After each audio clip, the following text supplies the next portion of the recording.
안녕하십니까. 정신분석 전문가 황재일입니다. 오늘은 대인관계 시리즈 중에서 남의 부탁을 거절하지 못하는 사람, 남에게 부탁하지 못하는 사람에 대해서 얘기해 보도록 하겠습니다. 친구가 부탁을 했는데 거절을 못해서 자기 스케줄이 꼬입니다. 그래서 하루 종일 허겁지겁 보내서 짜증이 납니다. 이런 일이 한두 번이 아닌데 왜 나는 거절을 하지 못할까요?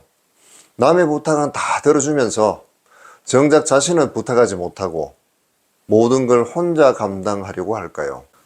누군가의 부탁을 할 때 아주 어렵게 고민해서 하며 그 부탁을 남이 들어주기라도 하면 바로 보답해야 안심이 되는 것은 어떻게 봐야 할까요?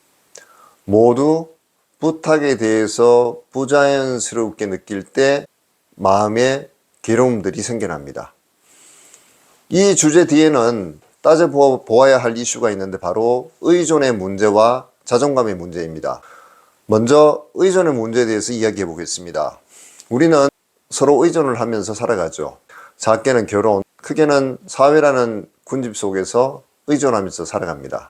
힘들 때 힘들다고 말할 수 있고 의존할 수 있으며 동시에 도움을 필요로 하는 상대에게 기꺼이 손을 내밀어 그렇게 하면서 살고 있습니다. 이렇게 생활 속의 공기처럼 의존은 관계 속에서 사회적 공기입니다. 부탁은 넓은 의미에서 의존하는 것입니다. 여러분은 의존이라는 이 단어에 대해서 어떤 느낌을 가지고 있나요? 의존하는 것은 나약한 사람들이나 하는 것이라든지 또는 상대를 귀찮게 하는 것이라든지 이런 부정적인 시각으로 보는지 아니면 필요할 때 되면 언제든지 상대에게 나의 곤란함을 알리고 도움을 청할 수 있는 이렇게 자연스러운 일로 보시는지요? 만약에 의존을 부정적으로 본다면 부탁에서 또한 자유로울 수 없을 것입니다. 부탁을 거절하는 것도 어렵고 부탁을 하는 것도 어려울 것입니다. 우리는 태어나는 순간부터 의존이 시작됩니다. 양육자에게 요구하고 그것이 기꺼이 받아들여지는 경험 속에서 자신이 충분히 사랑받을 만한 존재라고 여겨지며 의존에 대한 좋은 느낌과 안정감을 통해서 상대를 신뢰하게 됩니다.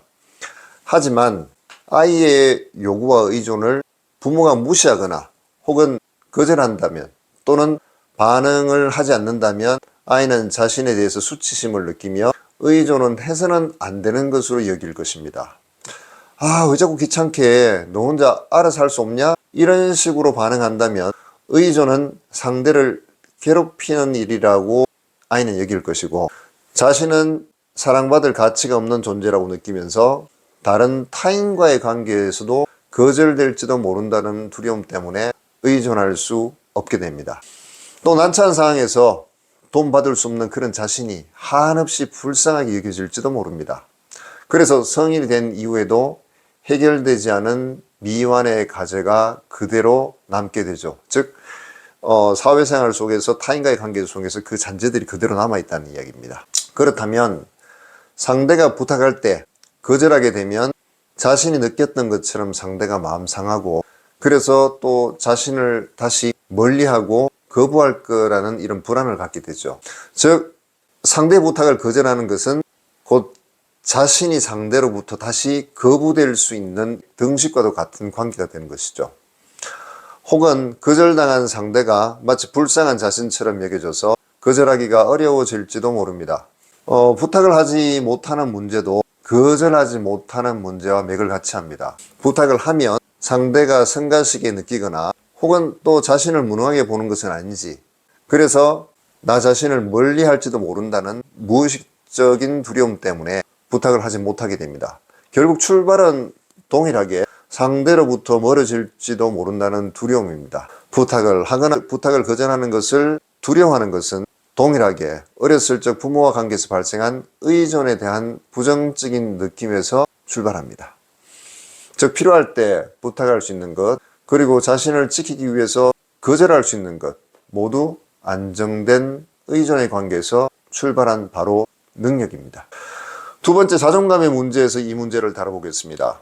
자존감은 자신이 자신을 볼 때 관점입니다. 한마디로 자기가 자신에게 주는 가치의 점수죠. 이 점수는 어디서 비롯되냐면 어렸을 때 양육자가 아이인 나 자신을 볼 때 느낀과 관계가 있습니다. 양육자가 아이가 뭘 잘해서 그러는 것이 아니라 아무런 조건 없이 흐뭇하게 웃어주면서 무한한 신뢰를 보이면 아이 자신은 자신의 존재 자체가 충분히 사랑받을 만한 가치가 있는 존재라고 여길 겁니다. 자존감이 크면 남의 부정적인 평가에도 쉽게 흔들리지 않습니다. 충분히 자기가 자기를 좋게 보고 있기 때문에 외부에서 점수가 공급되지 않는다고 해서 흔들리지는 않는다는 거죠. 즉 거절에 따른 상대의 부정적 반응에도 쉽게 흔들리지 않습니다. 마찬가지로 상대에게 부탁을 할 때에도 거절을 상대가 했을 때 그때도 상처가 크지 않습니다. 상처를 받는다는 것은 자신의 자존감이 무너져 자신이 가치 없다는 사실을 재확인되는 일로 느끼기 때문에 그만큼 고통스러운 것이죠. 자, 그렇다면 어떻게 이 문제를 해결할 수 있을까요? 만약에 그 정도가 심하지 않을 때는 부탁을 받았을 때 나의 시선이 상대의 반응에 가 있음을 알아차려야 합니다.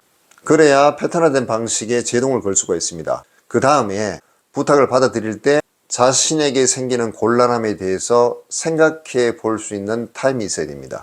만약 차질이 많이 발생한다면 거절하면 상대가 어떻게 생각할까 앞에 자신의 감정과 상황을 꼽아서 생각할 수 있는 연습을 해야 합니다. 기꺼이 거절을 연습해야 합니다. 외부로 향했던 나의 시선을 내 안으로 돌려서 나의 감정 혹은 부탁을 내가 수용했을 때 내가 곤란한 점은 없는지 불편함은 없는지 관점에 무게를 두는 것입니다. 그리고 부탁을 거절해도 그 상대와의 관계에 아무런 문제가 발생하지 않는다는 것을 경험을 해야 합니다. 내가 부탁을 들어주게 되면 곤란해지는데도 상대가 섭섭함을 표시하며 강요한다면 나를 존중하지 않는 사람이며 앞으로도 1대1 대등한 관계가 아닌 종속적인 관계를 요구할 사람입니다. 어떻게든 관계를 끊어야 될 사이인 거죠. 반대로 부탁할 때도 마찬가지로 내가 거절할 수 있듯이 상대도 거절할 권리가 있음을 인정해야 됩니다. 이렇듯 부탁할 수도 있고 거절당할 수도 있는 일상에서 흔히 일어날 수 있는 일들로 생각할 수 있어야 합니다.